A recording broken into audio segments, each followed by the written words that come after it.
సొంత గడ్డపై ఇంగ్లాండ్తో జరుగుతున్న 5 టీ20ల సిరీస్లో టీమిండియా శుభారంభం చేసింది. కోల్కతా వేదికగా బుధవారం జరిగిన తొలి టీ20లో టీమిండియా 7 వికెట్ల తేడాతో ఇంగ్లాండ్నైతే చిత్తు చేసింది. అభిషేక్ శర్మ 34 బంతుల్లో 5 ఫోర్లు 8 సిక్సర్ల సహాయంతో 79 పరుగులు చేశాడు. ఈ విధ్వంసకర బ్యాటింగ్తో భారత్ సునాయాస విజయాన్నైతే అందుకుంది. ఈ గెలుపుతో 5 టీ20ల సిరీస్లో టీమిండియా 1-0తో ఆధిక్యంలో ఉంది. ఈ మ్యాచ్లో ముందుగా బ్యాటింగ్ చేసిన ఇంగ్లాండ్ నిర్ణీత 20 ఓవర్లలో 132 పరుగులకు ఆలౌట్ అయింది. కెప్టెన్ జోస్ బట్లర్ 44 బంతుల్లో 8 ఫోర్లు 2 సిక్సర్ల సహాయంతో 68 పరుగులు చేసి ఒంటరి పోరాటం చేయగా మిగతా బ్యాటర్లందరూ దారుణంగా విఫలమయ్యారు. హ్యారీ బ్రూక్ 17 పరుగులు, జోఫ్రా ఆర్చర్ 12 పరుగులతో మినహా అంతా సింగిల్ డిజిట్ కే పరిమితమయ్యారు.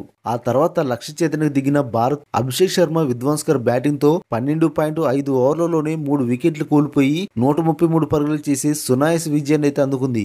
అభిషేక్ శర్మతో పాటు సంజు శాంసన్ 20 బంతుల్లో 4 ఫోర్లు 1 సిక్సర్ సహాయంతో 26 పరుగులు చేశాడు. తిలక్ వర్మ 16 బంతుల్లో 3 ఫోర్లతో 19 పరుగులు చేసి నాటౌట్ గా రాణించాడు. ఇంగ్లాండ్ బౌలర్లో జోఫ్రా ఆర్చర్ 21 పరుగులు ఇచ్చి 2 వికెట్లు తీశాడు. ఆదిల్ రషీద్ కు 1 వికెట్ దక్కింది. ఇరు జట్ల మధ్య రెండో టీ20 శనివారం చెన్నై వేదికగా జరగనుంది. స్వల్ప లక్ష్య ఛేదనకు దిగిన టీమిండియాకు ఓపెనర్లు సంజు శాంసన్, అభిషేక్ శర్మ అదిరిపోయే ఆరంభాన్ని అయితే ఇచ్చారు. దూకుడుగాడిన ఈ జోడీ తొలి వికెట్ కు 41 పరుగులు జోడించింది. భారీ షాట్ ఆడబోయిన సంజు శాంసన్ అటు సూర్యకుమార్ యాదవ్ కూడా ఒకే ఓవర్లో ఎన్నిదిరిగారు. తిలక్ వర్మతో కలిసి అభిషేక్ శర్మ ఆకాశమే హద్దుగా చెలరేగాడు. 29 పరుగుల వ్యక్తిగత స్కోరు వద్ద ఆదిల్ రషీద్ బౌలింగ్ లో అభిషేక్ శర్మ ఇచ్చిన క్యాచ్ ను నేలపాలు చేశారు. ఈ అవకాశంతో అతను మరింత చెలరేగిపోయాడు. భారీ సిక్సర్లతో ఇంగ్లాండ్ బౌలర్లపై విరుచుకుపడ్డాడు. పవర్ ప్లేలో 2 వికెట్ల నష్టానికి 63 పరుగులు చేసిన టీమిండియా ఆ తర్వాత కూడా అదే జోరును కొనసాగించింది. ముఖ్యంగా అభిషేక్ శర్మ భారీ సిక్సర్లతో విరుచుకుపడ్డాడు. 20 బంతుల్లోనే హాఫ్ సెంచరీని పూర్తి చేసుకున్న అభిషేక్ శర్మ